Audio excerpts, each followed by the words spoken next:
Well, good afternoon on the 17th of March again. I was speaking to you earlier on, but I've zipped up here to Glen Quaich after lunch and pointing the camera as a familiar Crieff. And it's very spring-like today. There's a, there's a certain change which has occurred, and as they said in the olden days, the snow got a quick shift.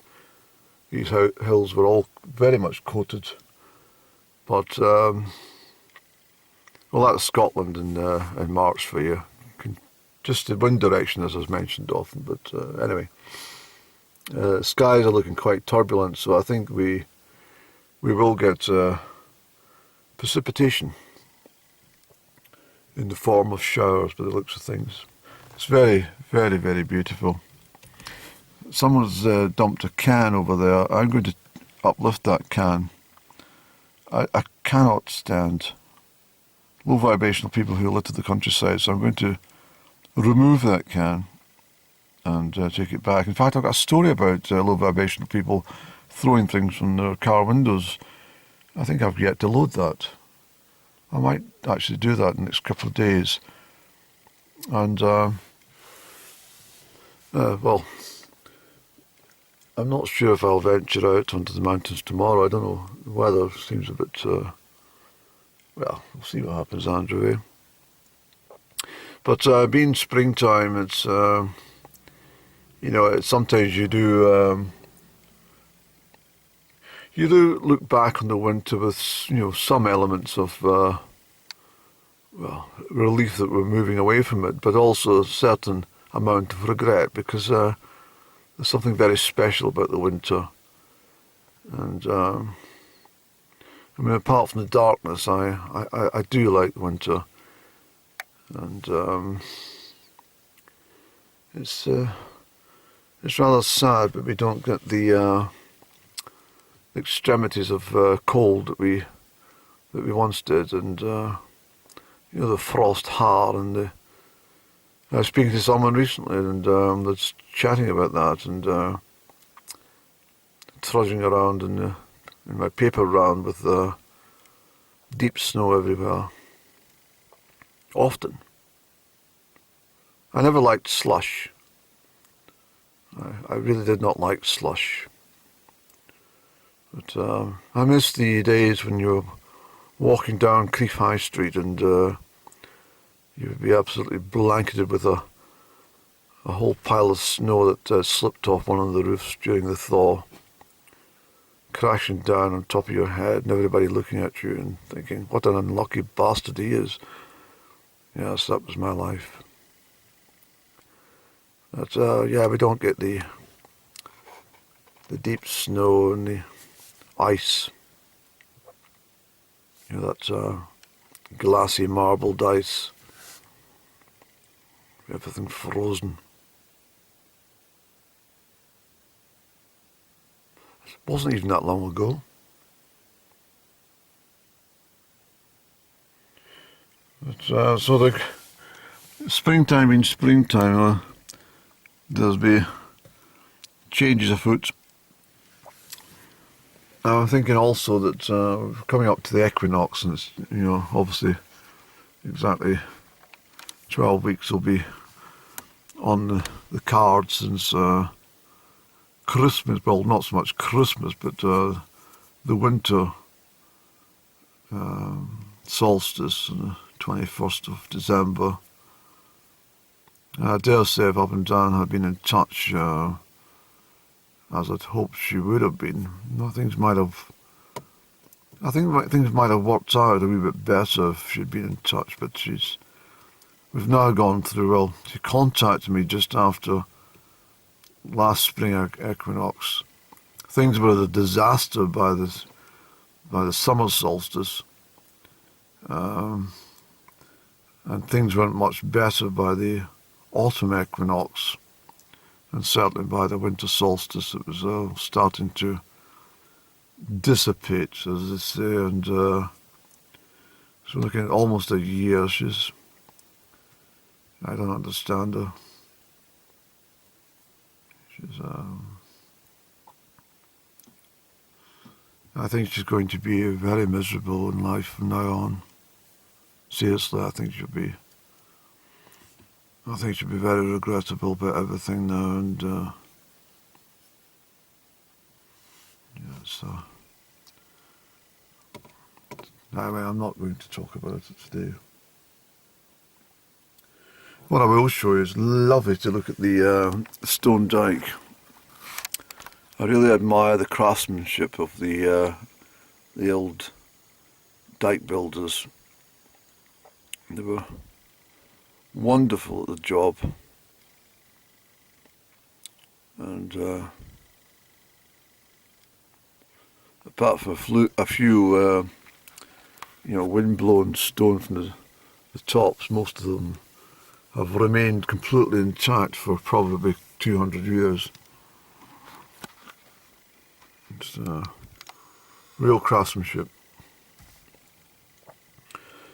But anyway, I was thinking about this house over here for purchase, and it's not on the market at the moment, but I had suggested that it might not be such a great location, but I forgot that the sun quite often zips through Glen Quaich over there,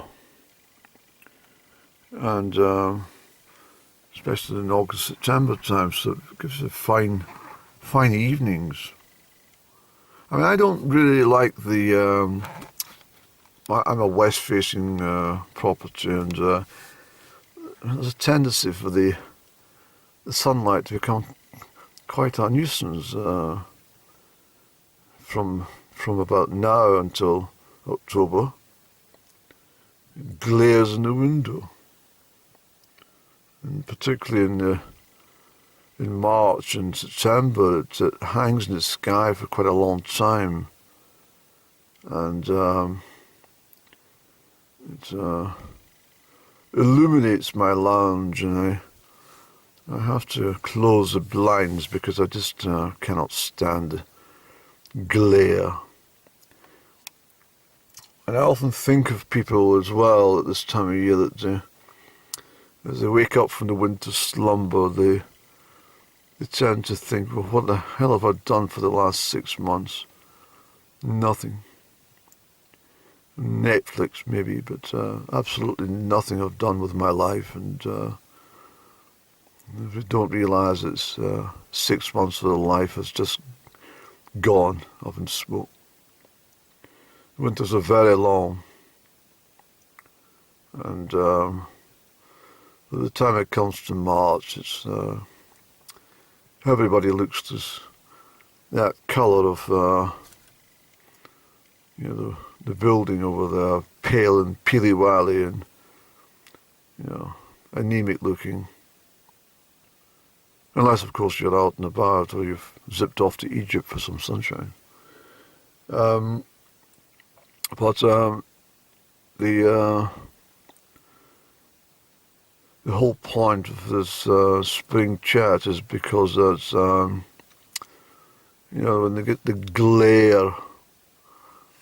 glare of spring sunshine, it tends to pick up an awful lot of the dust particles in the house, and the glass, the windows look rather murky and filthy in some properties, whether that's from the outside or looking in or from the inside looking out.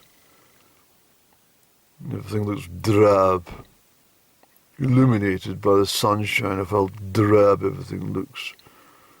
Your clothes are very shabby looking. Your shoes are in need of a high polish or a bit of a sweat brush across the toes or something, Everything is just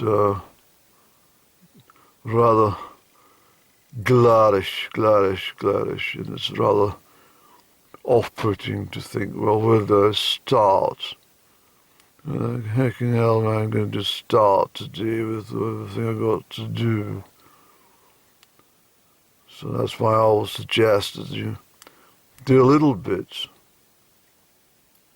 start just sprinkling as early as you can, and then you won't be in a position where you feel faint, because you've got so much to do by the Easter holidays. Of course, it's a very nice time to start painting anything you want to paint. But don't just paint over the old paint. Give it a bit of thought. Do some additional work and try and make a half-decent job of it. Don't just paint over the old skirting board or something. Give it a sanding. Give it a wash down and sanding or something. Yes. Maybe put a primer on as well or something, And, I tend to avoid gloss as much as I can in the house. I don't really like gloss paint. It's all right when you put it on, but if you've not taken any attention, you can see some of the bristle brush marks, and it's I don't know. Sometimes when you're painting, there's always a bit of dust or something comes and sits upon the skirting, and it dries in there, and you have OCD moments for the rest of your life looking at it until you decide to do it. But yes, I'm pretty well up to scratch in regards to the property. I've done quite a bit inside and so on, and therefore I'm all right. I've not really got an awful lot to do. There is some little nooks and crannies that I'd like to attend to, but nothing major at all. And of course, the garden will need more attention than normal now, but I'm not going to spend an awful lot of time in my gardening. Not really. No. I'd like to get out and about. I'm very concerned because, as I said to you previously, I've done everything here, and I want to venture farther and farther afield, and therefore I'm going to put my tent in the back of the motor car. I'm going to zip off somewhere. I might go up to the northwest. I don't know. I'll just see what takes my fancy in any particular time. That's, I think what we'll do. We'll go and pick up this can of, this little vibrational can that's been tossed aside, and we'll put that in the boot of the car and put it in our bin. And then I think what we'll do is we'll have a cigarette.